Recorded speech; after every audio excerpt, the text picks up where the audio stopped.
Welcome to another episode of Real Estate in Kenya. My name is Sarah Wahogo, CEO at Username Investment Limited. Today's topic is the process of due diligence in Kenya. Due diligence is the process of investigating and inspecting a property in readiness for purchase. I mean, you need to investigate the title to ensure that the title is valid for purchase. To inspect is to inspect the physical conditions of the property to ensure that it's also valid for purchase. And maybe just before I proceed, I want to say that the reason why we usually encourage people or investors to purchase land through companies is because the due diligence process is very, very lengthy. And when you purchase from a company, the company takes responsibility of this process and ensures that all these activities are actually undertaken. And most important, the company also takes responsibility and accountability in case anything goes south in the future. What does this process look like? So I just want us to start from where an investor or an interested purchaser starts the process. And this is where someone learns that there is a property that is up for sale through whichever channel. It could be that you've seen us on social media. It could be that someone has told you that someone is offering their property for sale and you get interested. So when you get interested, the first thing is just to do a technical site visit. Just to confirm that you like the location or that is the location that you have always wanted to purchase a property. Once you like the location, that is where now the process starts. Because after that, you ask for the documentation from the vendor. And at this point, what you get is copies of the documentation. Nobody will give you original documents at this point. You get copies, then you can start the due diligence process. So number one is a background search of the property vendor. A vendor could be a company, could be an individual or a chama or group of people. So what do you need? Assuming a vendor is an individual, you need to confirm that the name that appears on the title deed is the same name that appears in the ID. And there are ways of just confirming the ID number through the ID checker. You need to confirm the PIN of this person, and you also have other avenues like eCitizen where you can confirm the identity of this person. You also need to just ensure that the names on the title deed are the names that appear on the PIN, on the ID, just to ensure that you're buying from the rightful owner of the property. Assuming that the vendor is a company, then you need to just confirm the CR12. You need to confirm the directors. Please don't buy a property from a company that doesn't have a physical office. And most important, check the reviews. These days there are so many reviews online.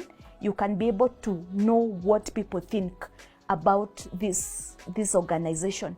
So for chamas and joint ownership, where vendors are joint owners, then the process same to that one of an individual applies. Number two, you need to visit the property. So the first time you visited the property was just to confirm that actually this is the location you would want to own a property. But this second visit is very important because this is the visit where you speak to the neighbors so that you just get to understand the history of this parcel, because many times you know that neighbors know if there has been an issue, if there has been a case, with this parcel. If possible, please ensure that you also get to speak to the area chief. And this is because most of the land issues or most of the issues in villages or in specific areas are forwarded through the chiefs. So there's no way that a chief would be unaware of a specific matter that touched on that specific parcel. That visit is extremely important. Number 3, engage a lawyer to ensure you sign the legal documents. And remember, initially I said that if you can be able to buy land through a company, the better, because most of these things, and an example is that when you go to the point of the land registries, only lawyers are allowed by the land registrars to peruse the green cards. So if you're not a lawyer, of course you need to engage a lawyer, and that is why we are saying that you need to engage a lawyer. A lawyer will do a land search. Although a title search can be done by an individual, it's important that it's done by a professional, because these are people who are experts in these areas. So green card search, a lawyer will assist you to do that. As an individual, you may not be able to do this, and that is why it's very critical for you to engage a lawyer. So lawyers will also ensure that your documentation is actually checked, just to ensure that they are correct and that they are valid and that they are legal. And when a lawyer is handling your transaction, they also go through the offer letter, they go through the sales agreement. That is after purchase. You know, when you already now say that I really I'm committed, or I want to purchase this property. But before that, they will ensure that your documentation is correct, it's valid, it's legal. They will confirm for you all these things. Once you engage a lawyer, because this is now what we call the legal due diligence, it's important also to do a survey due diligence. This ensures that you confirm the boundaries of this parcel. And I know most people ignore this process, and later on they get into boundary disputes. So it's very important that after you do your legal due diligence, you do a surveyor's due diligence that confirms the size of the property, that the corner beacons are present, that there is no boundary issue, and if there was a boundary issue, it has been rectified.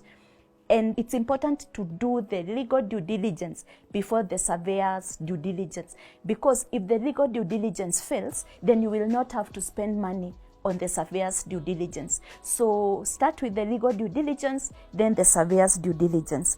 So you should be able to confirm the laws and regulations, you know, through the lawyer. Is it leasehold? Is it freehold? We have talked in details about these different land tenures. Confirm, the surveyor will be able to confirm for you the property boundaries. And if you are purchasing a property for resale, familiarize yourself with the market. The lawyer should also be able to confirm the government fees. This is greatly determined by the tenure of the land, whether it's freehold, leasehold, and then now the stamp duty also applies based on the tenure. Thank you for tuning in. Feel free to share your feedback or comments in the comment section. See you in our next episode.